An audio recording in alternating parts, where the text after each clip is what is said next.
Bueno, por ejemplo, un país es Panamá, entonces, por el hecho de tener el canal, siento que hace que muchos países, muchas empresas estén interesados en el país y pues sí. Ah, ok. Gracias, Mati. No sé, ¿alguien más? O ya. Buenas noches, mi nombre es Claudia. Yo también lo veo, además de lo que han indicado los compañeros y compañeras, como la relación de poder entre los estados. Ok.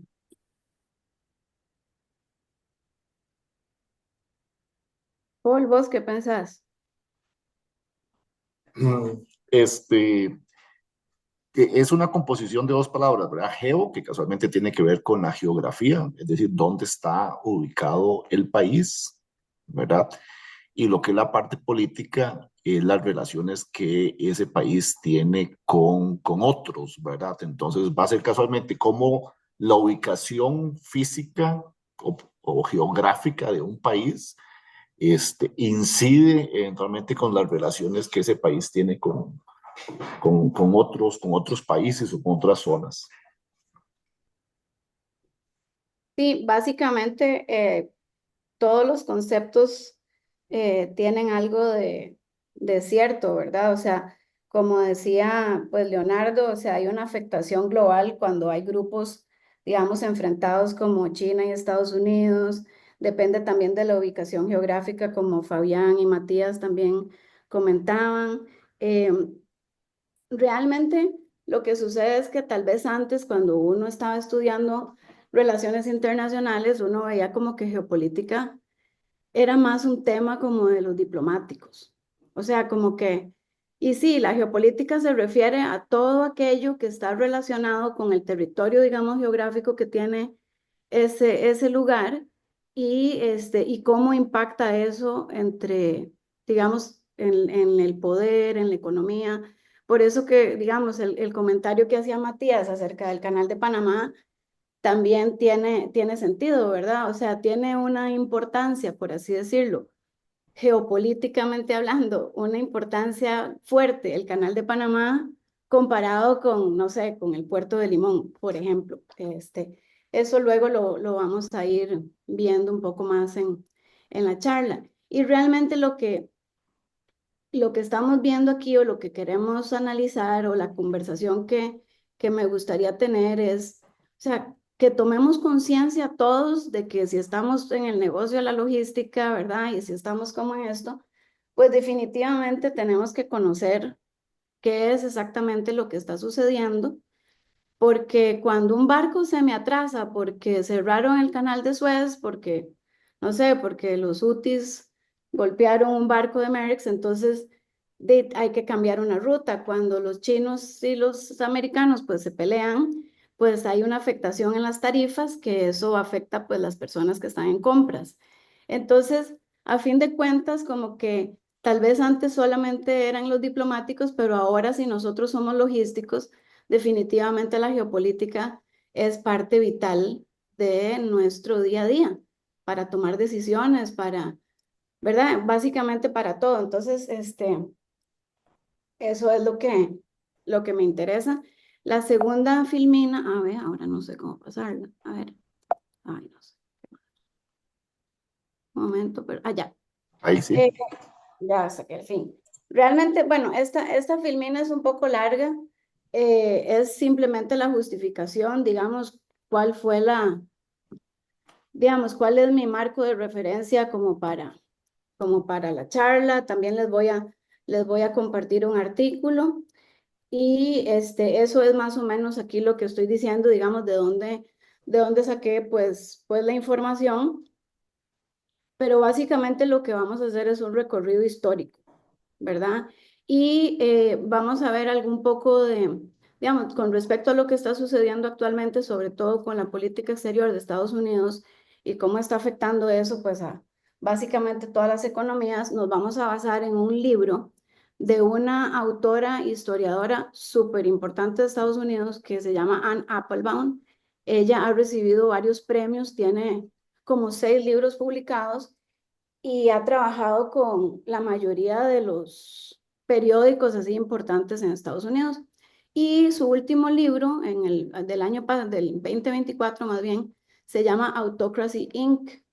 Y ella lo que hace es como una relación un poco extraña, pero una relación al fin entre estas nuevas, o sea, como en estos nuevos modelos políticos, ¿verdad? Que tienen una narrativa similar, pero que tienen políticas diferentes. O sea, como que hay una narrativa similar en los chinos, en los rusos, en los americanos. O sea, como que es como que de alguna manera hay, o sea, el comercio originalmente, que eso lo vamos a ver ahorita, se creó o se implementó para que hubiera paz en, digamos, en el mundo, ¿verdad? Que las guerras no fueran tantas guerras y que la democracia se fuera como penetrando ahí en el inconsciente colectivo de todos los países, pero en realidad, según el criterio de esta señora Ann Applebaum, es como al revés. Más bien, las democracias se han permeado de los autoritarismos y están teniendo las mismas narrativas. Entonces, eso más o menos es un marco de referencia. Y el otro marco de referencia es el instituto eh, que se llama, a ver cómo es, el Peterson Institute of International Economics. Ese instituto tiene súper buenos artículos, muy buenos estudios y es bastante confiable, digamos, ahora que existen tantas formas de noticias que nos llegan y que no necesariamente son verídicas. Entonces, si ustedes se van aquí a esta página de esta gente, pueden encontrar todos los estudios, digamos, qué tan buenos han sido los aranceles en la economía de Estados Unidos, si realmente se ha recuperado, si no se ha recuperado, cuáles son, digamos, qué es exactamente lo que está pasando, cuáles son las políticas. Entonces también para la gente que es así, que le gusta estudiar, pues les recomiendo esa página. En ese instituto, de hecho, trabajan un par de costarricenses muy importantes, que son Anabel González y Francisco Chacón, que son dos ticos que tenemos allá en Washington de economistas, son bastante serios y entonces también los pueden seguir a ellos. Entonces, básicamente es eso, ¿verdad? O sea, entender o poder ver por medio de lo que vamos a ver así de la historia, que el comercio siempre ha sido una herramienta de poder, ¿verdad? O sea, o ha servido para castigar o ha servido para recompensar. Entonces, a fin de cuentas, siempre ha sido un instrumento de poder. No sé si tienen alguna consulta.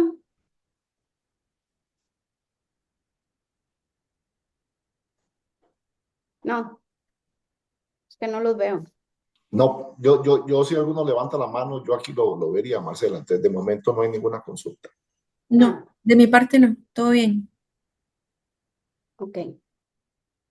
Bueno, vamos a empezar ahí un recorrido. Puede que después me pase a otra filmina que tal vez se vea un toque más como visual, o sea, que tenga una mejor imagen visual. A ver. Luego de la Segunda Guerra Mundial pasan, digamos, bastantes cosas que realmente digamos, las acciones que suceden después de la Segunda Guerra Mundial con Estados Unidos y los aliados, que son los pues, que ganaron la guerra, realmente lo que provocan es que pues Estados Unidos, ¿verdad? Se vuelve la potencia, digamos, más importante a nivel mundial, ¿verdad? Porque Estados Unidos apoya a Europa porque Europa quedó despedazada después de la Segunda Guerra Mundial, no tenían pues dinero para reconstruir, ¿verdad? O sea, imagínense cómo puede, o sea, nada más imagínense cómo puede estar un país en guerra cuando han visto las fotos de las guerras actuales, ¿verdad? O sea, esos países quedan así y no, digamos, no tienen dinero como para realmente poder subsistir. Entonces, ¿de dónde pues salió el dinero? Pues Estados Unidos encontró realmente una gran oportunidad y se crean acuerdos internacionales despuesito de que termina la Segunda Guerra Mundial, y entonces entre los aliados se ponen de acuerdo, ¿verdad? Entre Francia, entre Estados Unidos, la Unión Soviética, eh, ¿quién más? Inglaterra, Inglaterra, ¿quién más? nada más. Ya. Y básicamente es como, o sea, los europeos le dicen a los de Estados Unidos que por favor le ayuden a reconstruir Europa. Entonces, Estados Unidos empieza a generar este montón de organismos internacionales. Bueno, también se crea la Organización de las Naciones Unidas, se crean los primeros tratados como que tienen que ver con el libre comercio, como el GATT, que era el General Agency Trade Agreement, que eso es como lo anterior de la Organización Mundial del Comercio que aparece después, y también se crea un sistema que después lo voy a ver un poquitito más, nada más como para entender un poco, que se llama de Bretton Woods, que era un convenio de que, digamos, los americanos iban a financiar, digamos, con dólares la reconstrucción de Europa. Y no solamente la reconstrucción de Europa, también la reconstrucción de Japón, ¿verdad? Porque Japón quedó devastada después de la guerra y de las bombas atómicas, ¿verdad? Entonces, digamos, es muy importante como ubicarnos ahí y ubicarnos en el espíritu que había, porque era una posguerra, ¿verdad? Y entonces el espíritu que había era, bueno, ¿cómo podemos hacer acuerdos y no estarnos como peleando pues entre nosotros? Entonces, por eso es que aparecen este montón de organismos internacionales y por eso es que tenemos aquí que ese comercio como proyecto político. Esto de la base del comercio global, de esta parte de Bretton Woods, es el establecimiento de la moneda del dólar como moneda de intercambio internacional. En ese momento se le dio paridad con el oro. O sea, en realidad no es una paridad directamente proporcional. Se estableció que 35 dólares costaba una onza de oro y se estableció que Estados Unidos tenía las reservas más grandes de oro del mundo. Eso cambió en 1971. Eso ya no funciona así, pero bueno, eso fue en ese momento y de ahí es de donde, digamos, de ahí es de donde venimos. Entonces, ¿qué pasa cuando usted su moneda es la moneda que sirve para transar en el mundo? O sea, usted puede castigar a la gente con su moneda. O sea, es un documento de poder, por así decirlo, ¿verdad? Por eso que cuando hay sanciones con los países, le quitan el flujo de los dólares, le quitan las cuentas de banco, no le permiten transar en otra moneda que no sea el dólar. Por eso también es que se creó el euro, por eso es que también la gente que se ha unido en otros mercados quiere hacer una moneda que puedan transar, porque si la única moneda para intercambiar es el dólar, pues entonces usted depende básicamente de lo que pasa en Estados Unidos, ¿verdad? O sea, no sé si alguno, o sea, si alguno de aquí se ve afectado por el tipo de cambio, ¿verdad? O sea, es como, ¿verdad? Si la moneda de Estados Unidos no fuera la moneda más fuerte o no fuera la moneda referencial mundial, pues de ahí si el dólar tiene problemas, o sea, no tendríamos que estar como equiparando o dando el valor de nuestra moneda con respecto al dólar. Entonces, ¿por qué esto es importante? Porque, digamos, la parte geopolítica de este comercio que se crea tiene que ver completamente con la parte monetaria y con la parte de recursos naturales también, que van a poder ser explotados por la misma potencia que tiene, digamos, el dinero, ¿verdad? Entonces, esa parte es lo que quería dar a entender. Esta parte de aquí, yo ahorita me voy a pasar a otra filmina. Digamos, ¿qué sucede en, en, en esta época? Estamos en 1945, recién terminó la guerra, se empiezan a reunir, empiezan a hacer estos organismos internacionales. O sea, el tema es bien romántico, ¿verdad? Que las democracias y que ahora vamos a establecer este orden mundial donde va a reinar la paz y vamos a contener a la Unión Soviética ¿verdad? O sea, hay una guerra fría, pero hay o sea, hay como una esperanza, ¿verdad? En la creación de todos estos entes internacionales, ¿verdad? Que ahora, no sé si vieron las noticias, ahora realmente hace como 3 días Estados Unidos se salió de 38 instituciones de organismos internacionales y cada vez las instituciones estas están pues yo creo que perdieron la relevancia porque el modelo político se acabó, que es esto que estamos diciendo. Entonces, ¿qué pasa después de 1945? Estados Unidos ocupa Japón por 7 años. Se genera un plan que se llama el Plan Marshall, que es el que es la reconstrucción de Europa. Ese plan dura hasta 1965, o sea, dura 20 años. ¿Verdad? ¿Y qué es lo que pasa? Digamos, ¿qué sucede? Estados Unidos como ocupa Japón, ¿verdad? Sí está ocupado, pero Estados Unidos no ocupa, por decirlo así, no está, digamos, gobernando, por así decirlo, o no está metido en Europa, pero sí está metido en Europa porque se crea la OTAN. Y la OTAN es la Organización del Tratado de Atlántico Norte, que es donde los ejércitos, digamos, de los países que ganaron la Segunda Guerra Mundial van a cuidar, digamos, el territorio. Pero básicamente eso era como el control también que tenía Estados Unidos, por así decirlo, mientras estaba en la reconstrucción de Europa. Entonces, por el lado asiático, tenemos que en la ocupación de Japón, Japón empieza a producir y a producir de manera exponencial. Se empieza, digamos, es todo un desarrollo económico. O sea, Estados Unidos en Asia genera, digamos, un modelo de desarrollo económico muy diferente del modelo que hay en América Latina, digamos, en los mismos años, que también Estados Unidos estaba como cubriendo este territorio de América Latina dentro de su hegemonía, digamos, dentro del poder que tenía. ¿Me van siguiendo o todavía no los he perdido, no se han dormido? ¿Todo bien?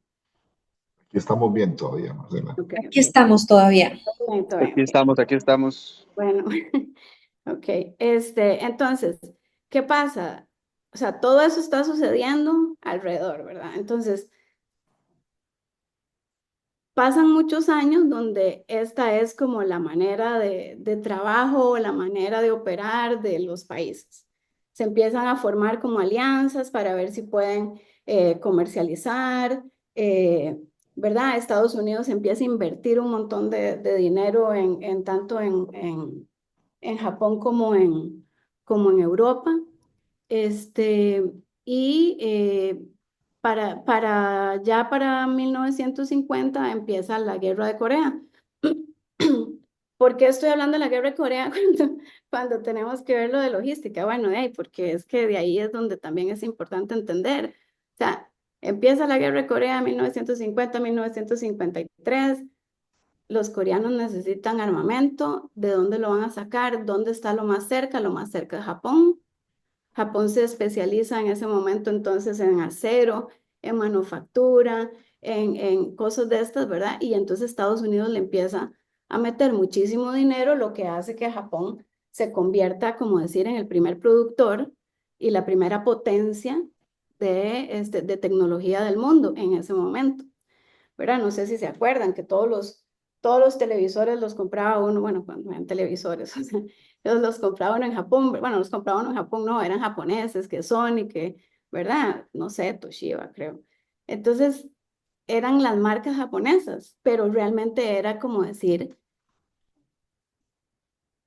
plata para los americanos, ¿verdad? O sea, fue gracias al impulso, por así decirlo, que dieron los americanos en Japón. ¿Qué pasa, por ejemplo, después en Corea?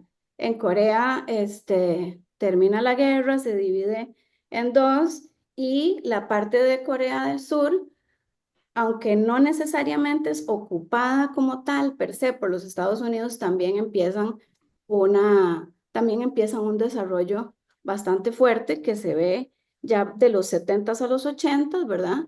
Y entonces de ahí empezamos a ver marcas así que Samsung, que Hyundai, ¿verdad? Entonces ya también Corea se convierte en una economía importante para los americanos en el área, digamos, de Asia, que era un área geopolíticamente muy importante para ellos, ¿verdad? Entonces, eh, es importante ver esto porque esto también tiene relación con todo lo que sucede actualmente. ¿Qué pasaba con China en ese momento? Bueno, China tuvo una crisis y tuvo una revolución que terminó en 1949. En 1949 el gobierno que estaba se va corriendo para Taiwán y Estados Unidos le da el reconocimiento a Taiwán. Y desde ese momento Taiwán es una parte importante de la geopolítica de Estados Unidos.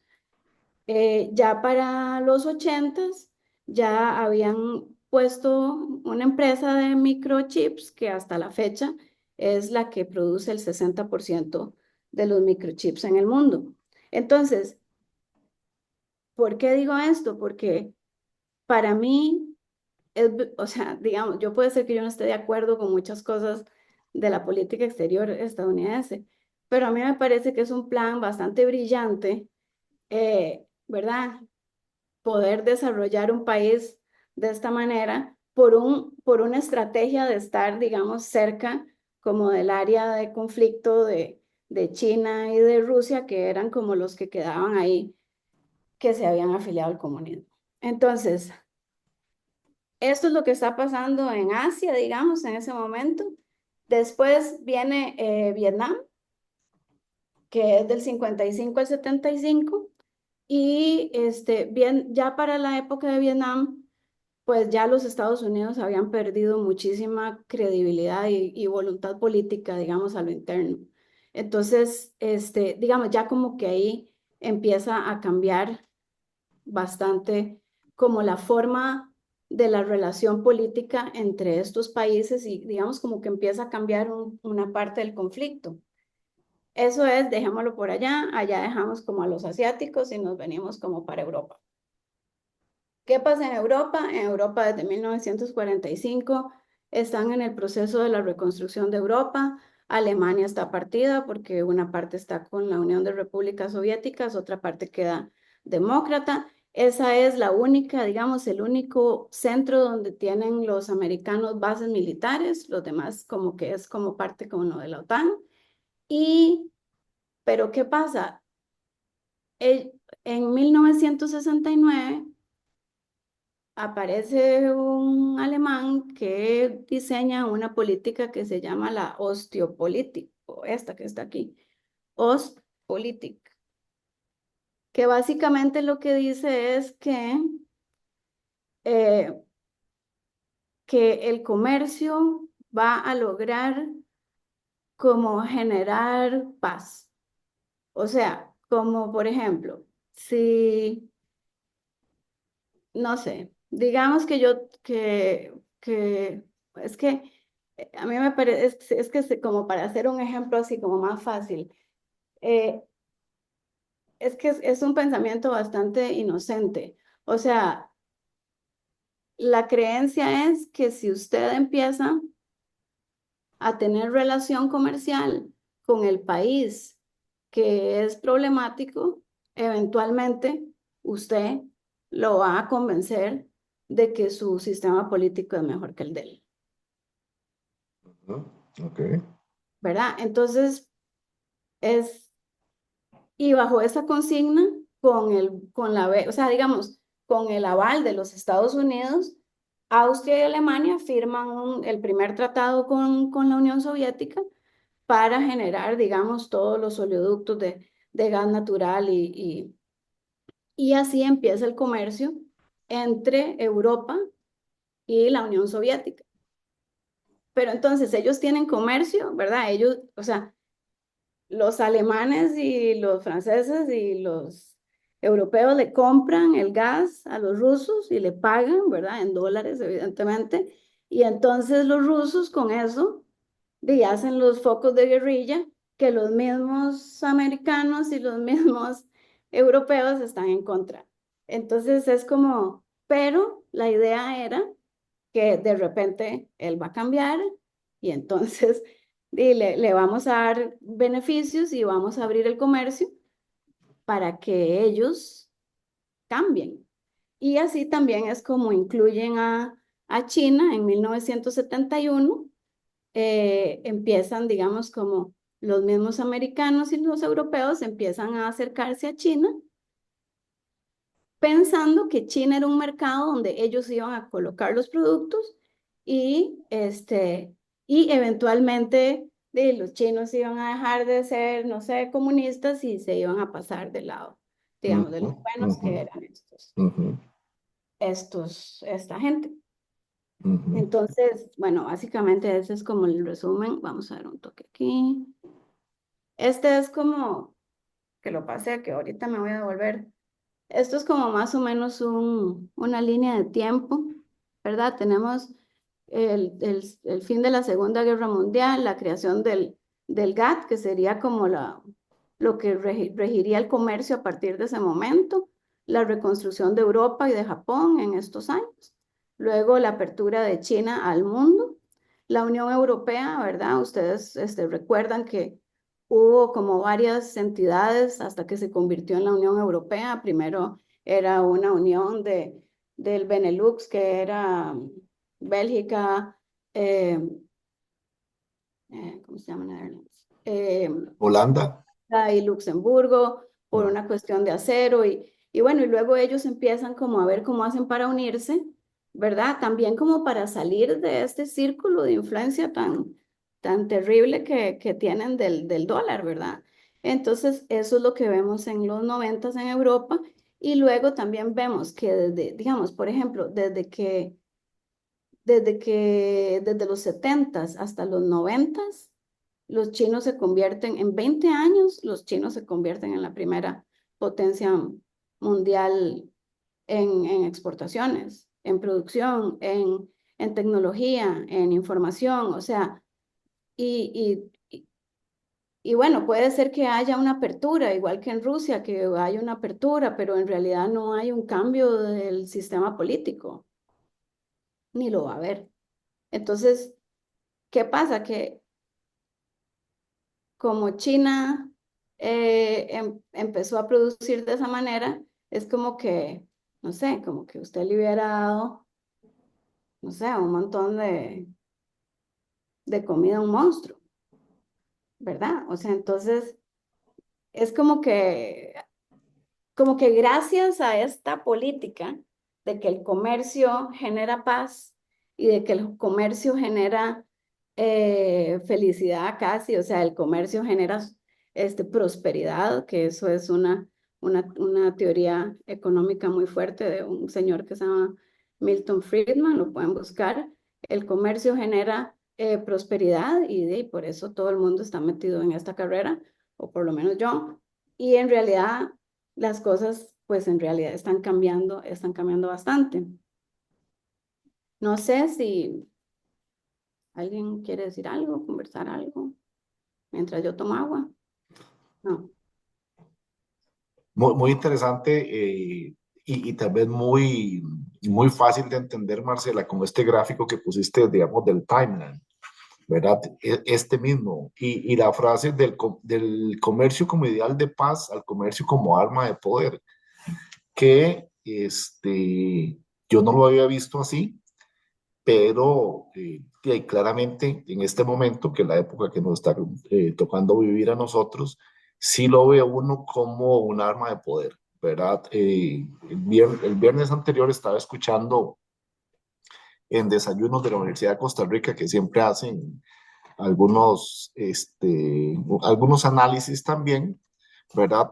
Que estaban comentando cómo ellos ven que va a venir otra vez como una situación en la cual van a haber dos potencias grandes, ¿verdad? Estados Unidos y China, Y entonces estaban diciendo que se podía entrar a un esquema como el de la Guerra Fría, nuevamente, en el cual hay dos polos de poder y que esos dos polos de poder de cada uno vela por sus intereses.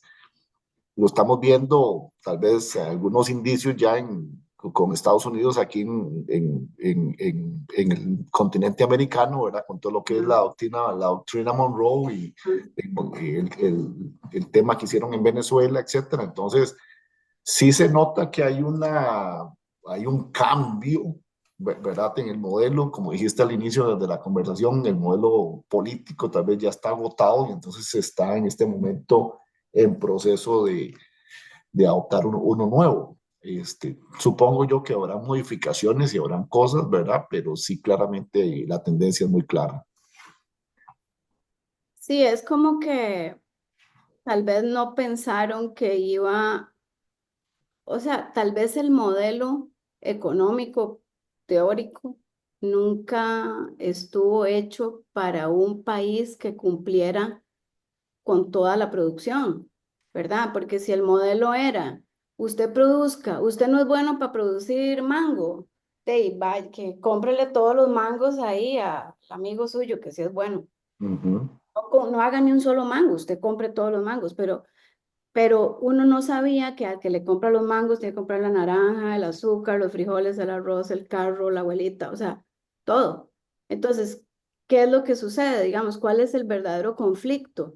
El conflicto es que hay una gran dependencia de los productos asiáticos, bueno, de los productos chinos, ujú, ¿verdad? Entonces, hasta ahí es hasta donde yo lo he como entendido, ¿verdad? Así que y que básicamente eso es lo que está cambiando todo y que entonces América va a quedar para los americanos, que es esta doctrina Monroe que ahora hablamos un poquito, y también Europa va a quedar ahí un toque suelta porque ¿quién va a defender Europa? ¿Verdad? Si más bien ahora Estados Unidos está peleando con Europa, que de hecho eso es parte como de un anexo que les estoy pasando ahí, y ahí podemos ver cómo el comercio es un elemento de poder. Usted va a hacer, usted quiere tener relaciones con Irán, yo le pongo 25% de aranceles. ujú, ujú, Usted no me va a aprobar aquí que no me den Groenlandia. Ah, yo le voy a meter 25% de aranceles a Francia, Inglaterra, a todos los que eran los amigos con los que fundamos la ONU, ¿verdad? Entonces, ahí es donde está el nuevo modelo. El nuevo modelo es que ya no importa, o sea, si usted tenía un tratado de libre comercio con alguien, digamos, ya eso no importa. Ahora lo que importa es que usted se afilie políticamente a un grupo dentro del cual usted debería de quedar, porque si no, puede que se quede un poquito sonto. Pero esa es como, esto de China, nada más como para mencionar, bueno, que la apertura fue en 1972, que empezó, digamos, lo incluyeron en todos los tratados de comercio, lo incluyeron, ¿verdad? Y la promesa es la misma de lo de Europa, de que eventualmente el comercio le iba a dar estabilidad y el crecimiento y la apertura le iban a dar democracia. ¿Cuál fue el resultado? Dice crecimiento sin convergencia política. ¿Qué significa eso?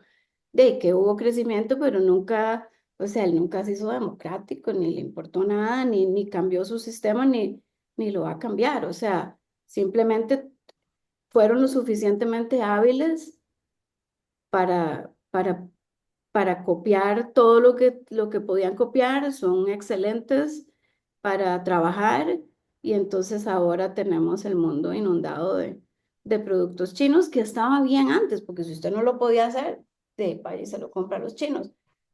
Nada más así como una anécdota, cuando yo estuve la primera vez en China en el 2006, eh,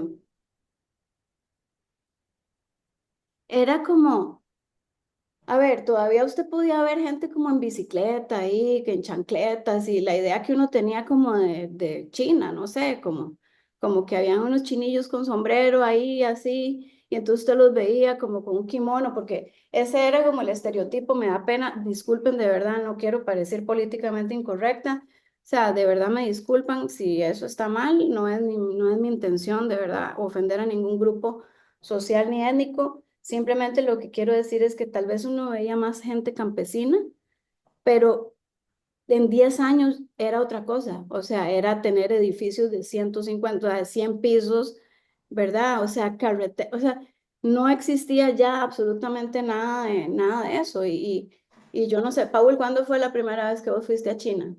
Yo la primera vez fui en el 2001, fui en el 2002 y fui ahora en el 2025, o sea, con 25 años de diferencia.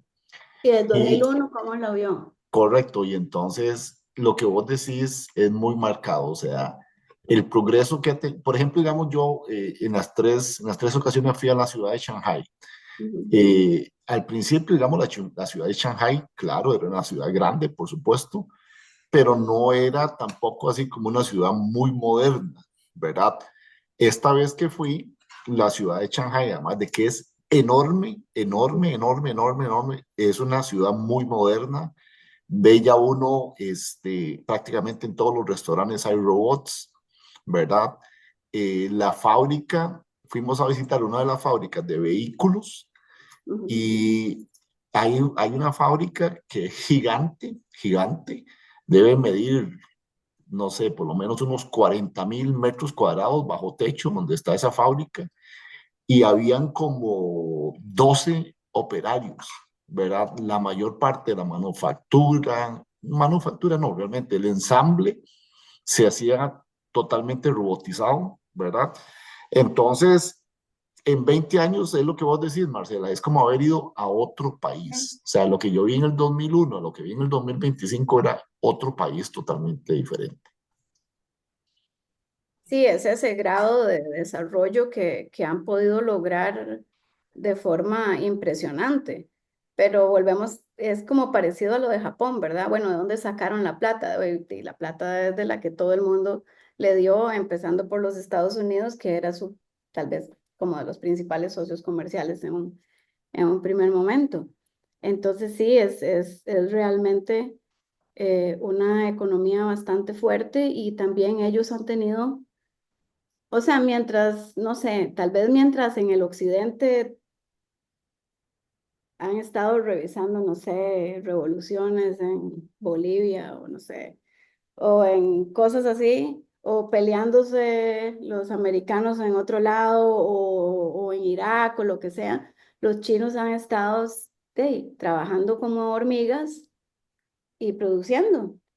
Y se metieron fuerte en tecnología, son los únicos que tienen tierras raras en el mundo, entonces también, digamos, empieza el conflicto con la primera administración de Donald Trump en el 2018 y ahí, digamos, se empiezan a tener esta idea, pues, de los aranceles.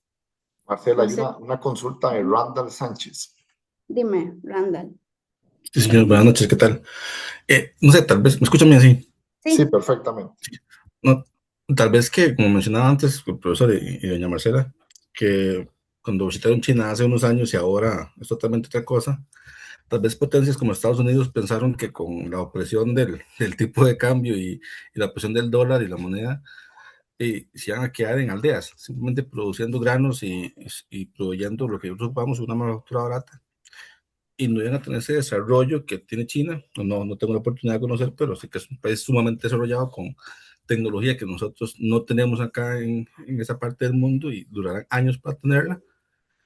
Y creo que es eso, que pasó que Estados Unidos como potencia económica pensó que siempre iba a ser una aldea. Entonces se desarrolló, es la segunda potencia económica del mundo, tiene políticas, un día había al no presidente, sino uno de los representantes del alto gobierno de China, diciendo que China era un imperio que estuvo antes que América y que iba a estar después de América.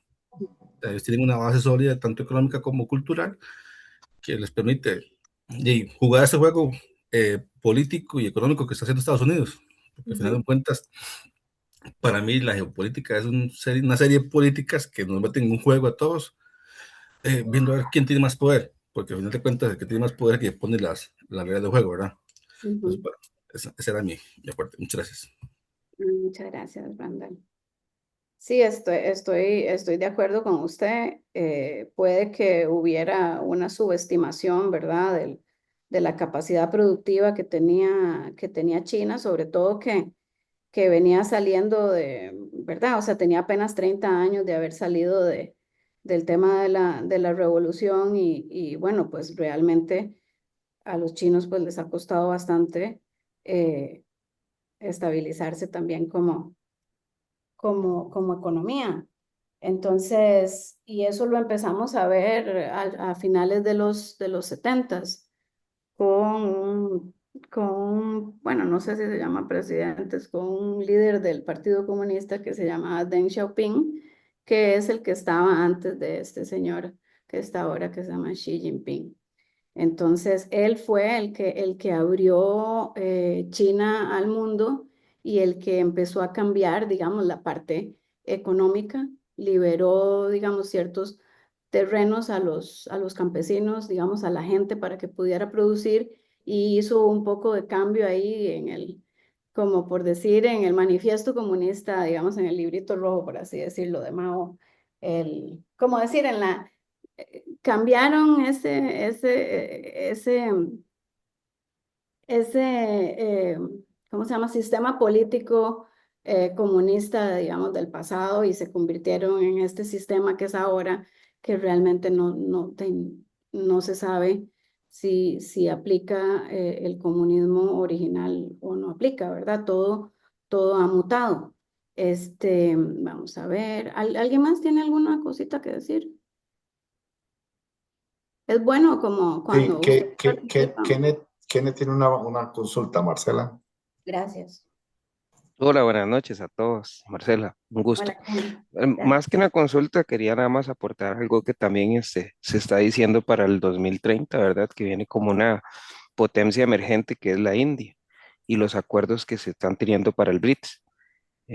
Yo no odio a Estados Unidos, no tengo una política ahí intermedia, pero creo que el mundo le va a dar un giro en unos años y no va a girar hacia Estados Unidos.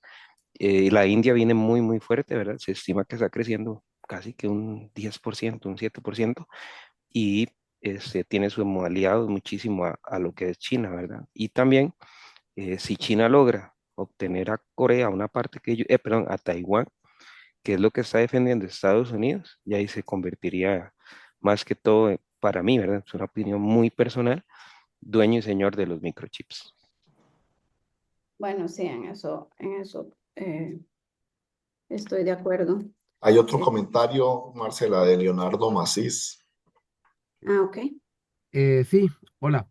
Hola. Con respecto a lo que se ha conversado y lo que hablaba Kenneth, hace unos días estaba viendo un análisis político con respecto al gran perdedor actual de la lucha a nivel global, ¿verdad? Que es la Unión Europea, Ujú, que ha perdido muchísimo terreno con respecto a las grandes potencias que llamemos Estados Unidos y China en este juego que ha sido cuando existen los conflictos armados, como muy bien lo apuntaba Marcela, es cuando mayor crece o hay un cambio en las economías. Entre todo lo que dijo, bueno, en la filmina actual, ¿verdad? No se tocó la invasión estadounidense al Golfo, en lo que fue en el Golfo Pérsico, la invasión de los Estados Unidos a Irak, ¿verdad? ujú, Con respecto a una manipulación política para poder hacer una incursión. Igualmente que ahorita, que ujú. no es sabido que hay lo que pasó con Venezuela, hay intereses por detrás del gobierno de Estados Unidos con respecto al manejo de petróleo, ¿verdad? Igualmente lo vemos con el manejo con guantes de seda que tiene Estados Unidos con Irán que permitió el bloqueo, excepto a China, ¿verdad? Para no tener un conflicto con China, porque él es el mayor comprador de petróleo que tiene Irán, ¿verdad? Y le permitió a Irán seguir comercializando con China, que creo que a nivel general es el que ha sabido tener una mejor lectura, porque es amigo de los Estados Unidos, pero tiene a los enemigos de Estados Unidos más cerca de él, estratégicamente Sí. estratégicamente hablando, ¿verdad? Porque ha logrado ser como un poquito más imparcial y tomar partido y ganar de todos esos conflictos que han presentado los otros ejes. Sí. Muchas gracias, Kenneth, para referirme a las dos cosas. Kenneth fue el que habló de la India, ¿verdad? Ujú. Sí, yo estoy de acuerdo. Me parece que India debería de ser, por el tamaño del mercado, debería de ser como un segundo China. Eh, y de hecho, bueno, esa ha sido parte de la intención. ¿Recuerdan cuando empezaron a poner el tema de los aranceles en Estados Unidos a los chinos? Eh, Hubo como, me acuerdo de un tema aéreo que se llevaron no sé cuántos miles de teléfonos en toneladas, o sea, era como una operación logística así de que solo Rambo lo hacía y fue cuando esta gente de los teléfonos se lo llevaron todo para la India porque la idea es de poder pasar la producción, ¿verdad? De masiva a un país que tenga, ¿verdad? Tanta población. Yo sinceramente, digamos, a partir de mi experiencia, lo digo sin tener un estudio previo del tema, lo digo como, digamos, en los 20 años o 25, no sé ni cuántos que tengo que trabajar en esto, yo no siento que la India, o por lo menos en lo que yo traigo o lo que yo siempre he podido comercializar o mis clientes o lo que sea, yo nunca he sentido a la India como que tenga tanta fuerza. Definitivamente tiene más fuerza ahora que hace 10 años y habría que ver, ¿verdad? ¿Qué tal funciona la India para hacer el cambio del modelo político?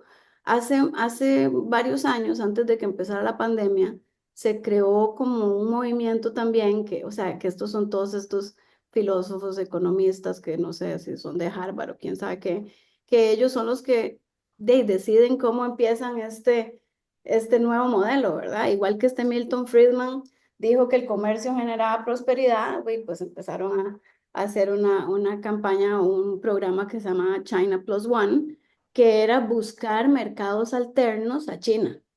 Entonces ahí fue donde, digamos, Vietnam aparece como un candidato fuerte país para tener ahí las fábricas, y de hecho hay bastantes fábricas americanas y europeas, incluso chinas en Vietnam, Tailandia, Corea, ¿verdad? O sea, todas esas áreas de ahí también han sido como utilizadas para no, digamos, para que toda la producción no esté en China, porque los mismos americanos y los mismos europeos fueron a poner sus fábricas allá. Eso con respecto a la India, este, he seguido muy de cerca el movimiento de los BRICS, que sería esta alianza de países que ya, digamos, va sumando más, pero que originalmente era Brasil, Rusia, India, la C que era, y la S era Sudáfrica. La C, ¿cuál era? No recuerdo. ¿Qué? No recuerdo. China. China. Ok, entonces, sí, ¿por qué digamos, me ha parecido muy interesante precisamente por esto? Porque, digamos, entre la China y la India, ellos se venden en moneda RMB, en moneda china. Ujú. Lula, por eso es que, digamos, no quieren mucho al presidente tampoco de Brasil, porque Brasil comercia y transa con los chinos en moneda china, Ujú. ¿verdad? Entonces, esto es otra cosa, ¿verdad? O sea, para que haya un cambio completo de estructura, tiene que caer la moneda, ¿verdad? De alguna manera. Por eso es que ustedes pueden observar la Unión Europea que tiene el euro, que los BRICS quieren hacer su propia moneda. O sea, todo esto es parte de eliminar, digamos, la presión que tiene el comercio con, digamos, el dólar. No sé si ¿hay algo más? ¿Alguna pregunta que se me ayuda? Con respecto a lo de el Medio Oriente, vean, yo, digamos, cuando preparé la charla, yo dije, "Ey, no puedo, ¿entiendes? O sea, no puedo hablar del Medio Oriente, no puedo hablar, digamos, de los años 90 y 2000 de Irak y de Afganistán, del 7 de octubre. porque no, digamos, no quería como entrar a ese tipo de discusiones, que estoy de acuerdo con usted, digamos, totalmente, ¿verdad? De estas formas de invasiones a países que tienen recursos naturales importantes que de los otros países, que son los que los invaden, por así decirlo, pues los necesitan para, no sé, para producir más. Entonces, no tengo nada incluido de nada que tenga que ver con el Medio Oriente en la charla, solamente como, es más, tampoco tengo nada de la guerra de Ucrania, solamente tengo como de lo que está pasando actualmente para no desviar mucho el tema porque el tema es muy extenso. Este, Hay una consulta de Gloriana Barrera, sí. ok. Es más bien como un comentario, digamos, es que tengo una duda. Usted como experta en el comercio, digamos, como siguiendo como con lo de India, ¿cree que India si fortalece como sus regulaciones y sus productos como a nivel técnico y de las medidas fitosanitarias y sanitarias y fortalece como su calidad? ¿Cree como que sería como más competitivo o igual que China? Yo creo que podría empezar a ser más competitivo, tal vez no necesariamente igual, creo que le lleva bastante recorrido la China a la India, eh, pero creo que tal vez si fuera como un sector específico. Yo he tenido experiencia de traer carga para clientes de la India y de verdad es bastante complicado. Yo siento que es muy difícil como la comunicación, tal vez no tienen tanta experiencia en las exportaciones o como dice usted, en permisos fitosanitarios. Entonces puede ser que lleguen a ser alguna potencia en algunos años, pero digamos, hoy así, ya ahorita aquí sentada, yo le digo que no.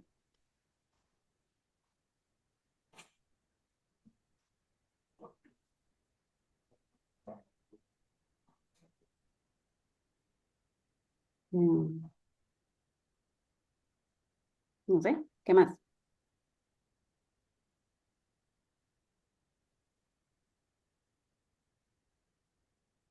Hay una consulta de Eddie y Saula. Sí, buenas noches, estimada Marcela. Mi nombre es Eddie, soy de Honduras. Hola, Yo tengo una consulta, más que todo, ¿qué pueden hacer los países centroamericanos o Latinoamérica como para no perder relevancia? Ya que, bueno, hay un ejemplo que, por ejemplo, en el Perú están haciendo un megapuerto que, bueno, cuando esté siendo utilizado, pues las empresas, los países van a querer usar esos viajes, que reducen los días de viaje. Se mencionaba que de 40 a 23 días. sí. Entonces, eso pues afecta a algunos puertos de Centroamérica. Sí, muy buena su pregunta y comentario. Bueno, el puerto de Chancay ya está operando. El tiempo de tránsito de puerto base hasta Chancay son de 19 a 23 días. Es un puerto controlado por los chinos y, y sí, definitivamente, más bien, es que a ver, si no tuviéramos, o sea, si no existiera este problema que existe político entre Estados Unidos y China, al rato nos saldría muy bien a todos traer desde Puerto Cortés, ¿verdad? Traer, no sé, mandar a Puerto Cortés desde Chancay, mandar a Caldera desde Chancay, o sea, ese es supuestamente el servicio que nosotros deberíamos de comprar para que nos llegue la carga rápido. ¿Verdad? O sea, el feeder que va a venir de Perú para Costa Rica. Eh, entonces, yo pienso que si los Estados Unidos no nos obligan a ponerle un arancel a los productos chinos para dominar un poco más América, que es lo que yo siento que puede suceder, digamos, si eso no sucediera, entonces nosotros tal vez sí podríamos o no tendríamos ninguna limitación, ni los hondureños, ¿verdad? Tendríamos limitaciones para movilizar la carga desde los puertos de Chancay. Y sí, definitivamente la estructura portuaria que tenemos en Centroamérica es bastante, o sea, no sé ni siquiera qué palabra ponerle, porque digamos va más allá como del subdesarrollo y eso nos produce a todos los que estamos en logística de costos altísimos, ¿verdad? Entonces, ¿qué tiene que hacer Centroamérica? Yo la verdad que no sé. Yo pienso que Centroamérica va a tener que replegarse, igual que se ha replegado toda la vida, a la hegemonía de los Estados Unidos y creo que eventualmente podríamos bajar nuestro consumo de bienes chinos para consumir bienes americanos por simplemente un tema de que qué hago yo si a mí los americanos me dicen que se me llevan las zonas francas, ¿verdad? Ujú, ujú, O ujú. sea, entonces creo que eso, o sea, eso es lo que yo puedo observar a partir del estudio, que eso es algo que es posible que suceda. Igual que es posible que suceda la intromisión política del este país, ¿verdad? De los Estados Unidos en nuestros procesos democráticos, ¿verdad? O sea, eso creo que sucede y que puede suceder y que es parte de la nueva, digamos, geopolítica y del nuevo orden económico mundial que puede ser que se dé. Digamos, dentro de como uno está viendo las cosas, ¿verdad? A como uno está observando las cosas que suceden y que uno dice, pucha, qué raro, o sea, ¿cómo? Que Groenlandia, o sea, ¿qué? Se metió, o sea, como Venezuela y entonces, o sea, como que uno no entiende nada de lo que está pasando, ¿verdad? Entonces, es muy difícil poder hacer predicciones, ¿verdad? Lo que yo sí puedo predecir es que puede ser un año muy complicado eh, y tal vez no haya tanta como demanda de bienes y servicios, pero no sé, puede ser que no, puede ser que nos vaya muy bien porque estamos muy bien alineados con los Estados Unidos, porque estamos recibiendo una cantidad exagerada de inversión extranjera. Entonces, no sé, los Estados Unidos están comprando hoteles en Costa Rica, o sea, no sé, puede ser que no nos vaya mal, así como no nos fue mal en los 80s cuando todos los países en Centroamérica estaban en guerra. Entonces, no sé, usted disculpe. Esa sería como mi respuesta más sincera. No, muchas gracias, Rosela. No, con mucho gusto. Paul, ¿vos tenés algún comentario? Me parece muy buena la pregunta. Sí, es una pregunta, de que si uno supiera la respuesta, creo que estaría uno en Harvard dando clases o sería el CEO de una transnacional, ¿verdad? Este, a mí me parece que hay un giro importante hacia la derecha, ¿verdad? Eh, y como dijo usted ahí, Marcela, hay que tener mucho cuidado, digamos, como para no hacer comentarios que se puedan malinterpretar, ¿verdad? Pero hay países, El Salvador específicamente, que he visto que han tenido crecimientos económicos importantes, están teniendo crecimientos importantes en el tema, digamos, del turismo. Sí, Y entonces, bueno, Estados Unidos ni se diga, ¿verdad? Un giro importante hacia la derecha, algunos países de Sudamérica también un giro importante hacia la derecha.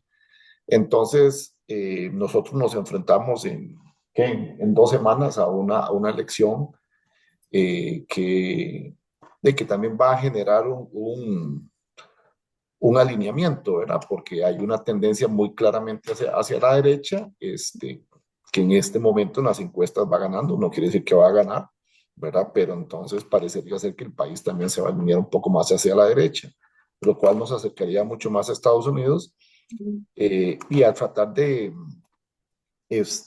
incentivar, incrementar el comercio intrarregional y también con los Estados Unidos. Hay dos factores importantísimos que usted ya mencionó uno, Marcela, que es el tema, digamos, de las zonas francas. Hay una dependencia muy, muy, muy fuerte, digamos, de las exportaciones a Estados Unidos. Entonces, ahora que estábamos hablando del comercio como arma de poder, ese es un arma de poder que es muy clara o puede ser muy claramente usada contra Costa Rica.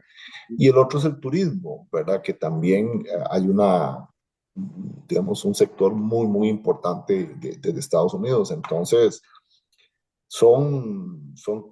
estamos pasando a nivel mundial por un reacomodo y a nivel centroamericano y de América Latina también un reacomodo importante. Hubo muchos años de políticas de izquierda y ahora muchos países están girando hacia la derecha, ¿verdad? Hay que tener mucho cuidado, sabemos lo que nos ha dicho la historia, digamos, de esos giros importantes que se dan. Entonces hay que hacer un esfuerzo y por eso a mí me encanta el tema de la logística y me encanta este tipo de cursos, ¿verdad? Porque nos estamos enfrentando a variables nuevas y tenemos que actuar de acuerdo con nuestro conocimiento de qué va a ser lo que tenemos que hacer para que nuestras empresas y nuestro país siga siendo aún competitivo. Sí, cierto, o sea, como siempre hay que ver cómo, ¿verdad? Cómo, no sé, lidiar tal vez no sea la palabra correcta. O sea, como que siempre hay algo nuevo y diferente que nos impacta en esta profesión, tal vez más que en alguna otra. Vamos a ver qué más tengo aquí. Bueno, esto es más o menos una idea de, o sea, qué era lo que estaba pasando en esos años, ¿verdad? Mientras estaban haciendo el comercio, mientras el chino creció, o sea, qué es lo que pasó con cada uno de estos. Bueno, China se convirtió en el productor mayor para el mundo, lo cual le dio bastante control político y también tuvo este desarrollo exportador. Hay algo que es muy importante que no, digamos que no está aquí como escrito, que es la cantidad de puertos que son operados por empresas chinas, ¿verdad? Entonces, si uno se pone a pensar ya seriamente en un conflicto armado, pues definitivamente de ahí, no sé, había antes un juego hace muchos años, se llama Risk, y entonces uno tenía como unos barquitos y unas cositas ahí. Bueno, si usted es el que maneja todos los puertos del mundo, usted tiene una gran posibilidad de tener un buen, ¿verdad? O sea, es como que está controlando muchos lugares. Y entre esos está, digamos, la empresa también que controla el puerto en Panamá, y por eso es que también han habido tantos conflictos entre el tema geopolítico de Panamá, de los Estados Unidos y China. Entonces, ¿qué pasa con China? Esto que empieza a producir los rusos están calladitos ahí, pero que de verdad, o sea, en estos años donde empezó la política los rusos ahí muy calladitos, sí, tal vez como que tenían como una guerra en el 2014, que tomaron Crimea, que tal, que después la guerra de Ucrania, pero realmente los rusos han podido, con el dinero que les pagaron todos los europeos, pudieron, digamos, como recuperarse. Entonces, estos son como ¿verdad? Como los bloques actuales. Y si leen, vamos a ver, voy a poner esto aquí, pero después voy a pasar aquí. Si esto que está aquí, National Security Strategy, yo se las puedo pasar. Este es un documento de noviembre del 2025, donde es que de verdad es impresionante lo que sucede, porque tal vez antes las cosas sucedían y usted no se daba cuenta. Y usted cuando se daba cuenta, usted dice, uy, qué raro, pasó tal cosa. No, ahora no, ahora usted sabe de antemano lo que va a pasar. Y usted lo lee y usted no puede creer que de verdad vaya a pasar, pero pasa. Entonces es como digamos, este tipo de líderes políticos que están, digamos, gobernando estos países, ¿verdad? Que avisan todo y les encanta la prensa y les gusta mucho hablar y entonces habla mucho. Entonces, si ustedes buscan este documento, ¿verdad? Se van a encontrar toda la justificación de Estados Unidos y ahí incluso dice, ya tiene 35 páginas, cualquier cosa. Y ahí mismo dice como que Estados Unidos no va a apoyar a Europa porque Europa está mal, porque Europa dejó entrar demasiados inmigrantes y Europa está en una crisis y que que él se va a afiliar, digamos, a los países de Europa que convivan con sus valores, más o menos en resumen ejecutivo.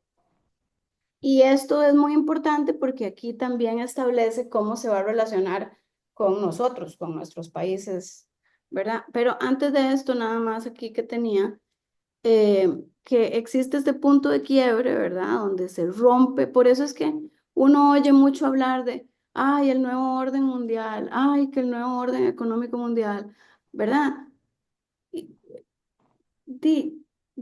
yo creo que este es, o sea, estamos en el momento donde lo que se hacía no funciona, lo que se hacía ya no es, ahora es algo nuevo. ¿Qué es? No sabemos, porque no sabemos, es todo muy pronto, pero es algo nuevo. No sabemos si termine de quitar el dólar y pongan una criptomoneda, o sea, no sabemos qué va a pasar, digamos, en los próximos, o sea, no sabemos ni qué va a pasar mañana, ¿verdad?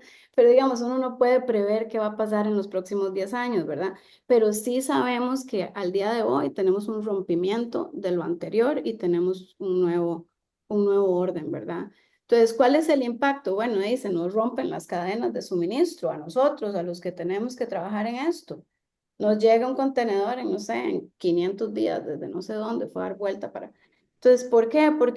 Porque los americanos le pusieron los aranceles a los chinos y entonces el proveedor que me vendía el pegamento no le llegó a tiempo la otra cuestión, o sea, no salen los barcos porque no tienen carga y entonces se hacen blank sailing, se rolean, o sea, no salen en el tiempo que tienen que salir. ¿Y quién termina pagando eso? De yo, usted, el consumidor, el cliente, no saben, no tienen idea, o sea, entonces también por eso es importante que nosotros estemos informados, ¿verdad? Entonces, ese es como la parte de esta parte del punto de quiebre. Eh, Vamos a ver. Y bueno, este es el nuevo esquema de comercio, ¿verdad?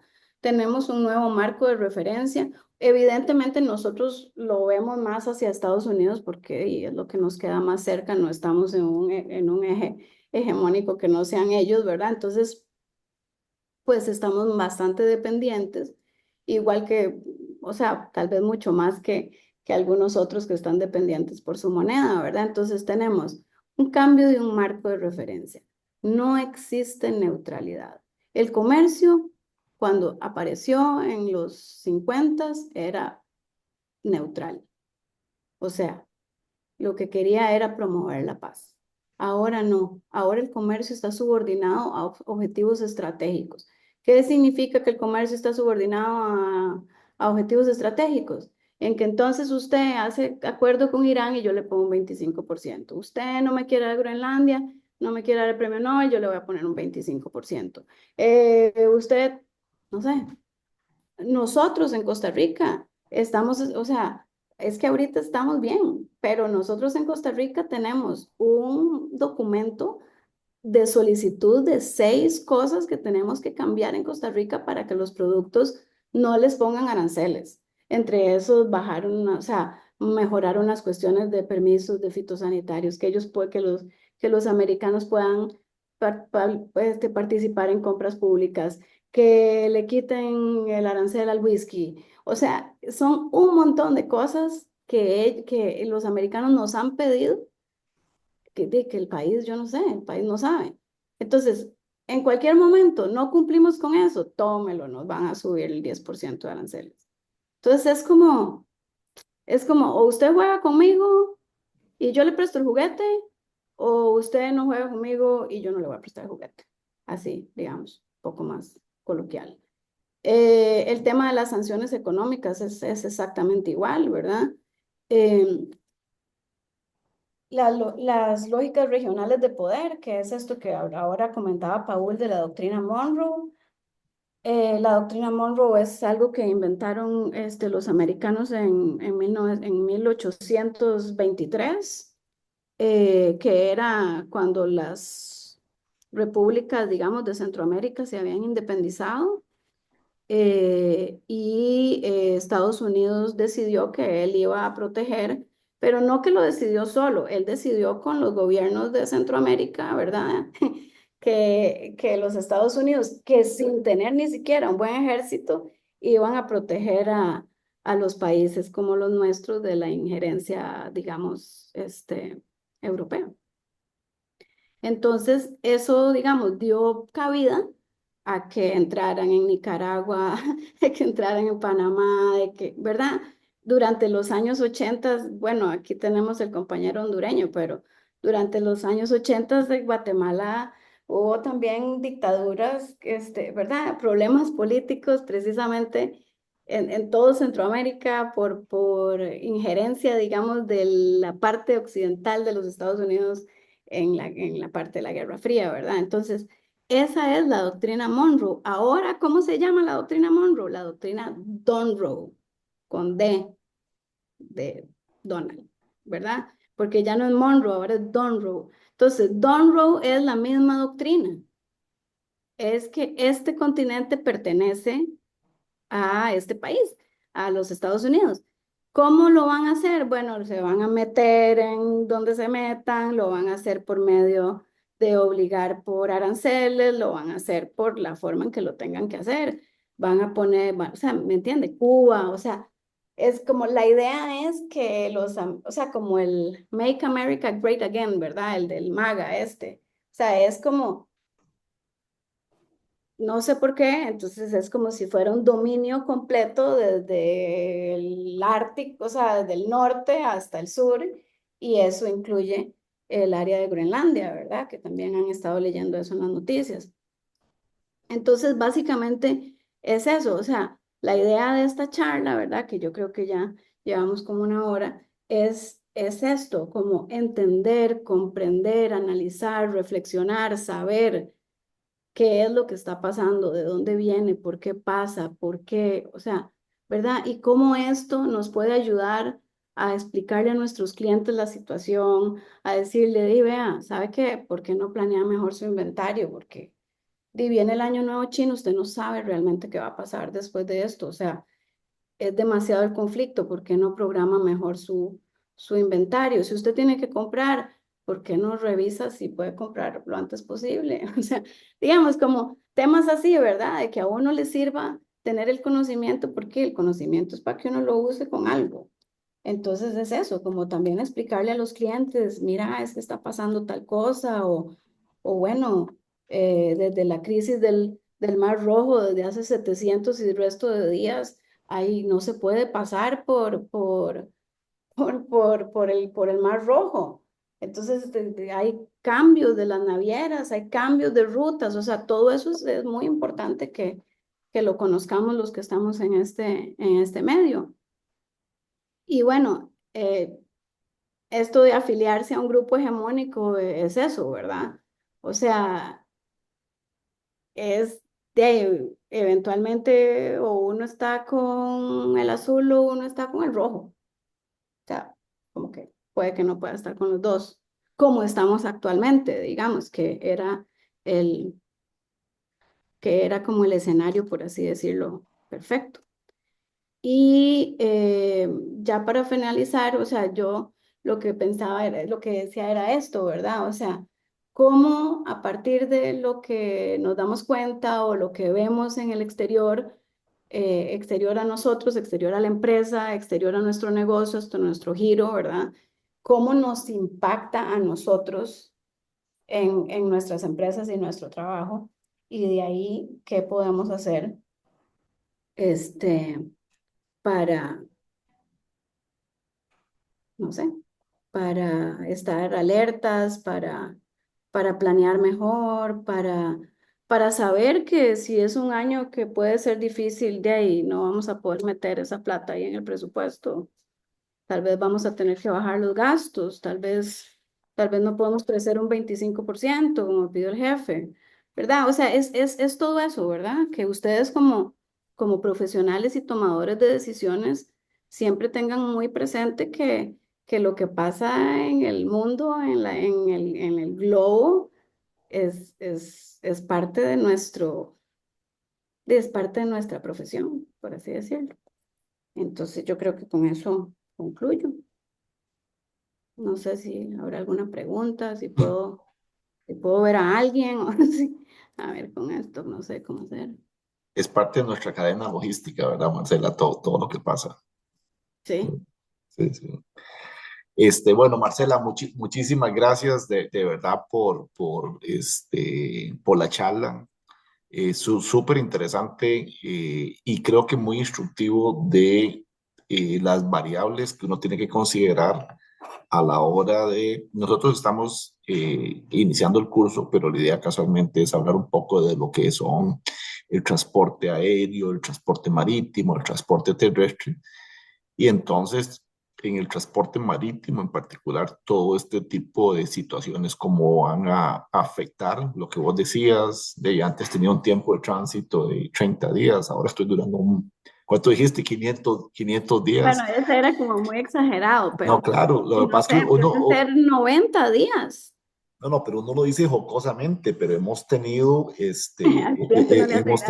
hemos tenido sustos eventualmente de tiempos de tránsito hasta de 4 meses. Entonces, Sí, 120 días. uno dice, "Ey, pero qué es esta cosa?" Y esa es la realidad a la cual nos estamos enfrentando y por eso nosotros como personas que conocemos de la parte logística tenemos que adaptarnos y tenemos que tomar decisiones. Entonces, de verdad que muchísimas gracias. Yo no sé si alguien más quiere hacer alguna consulta, aprovechando y abusándonos un poco del tiempo que nos está dando Marcela, pero no sé si quieren hacerle alguna otra consulta.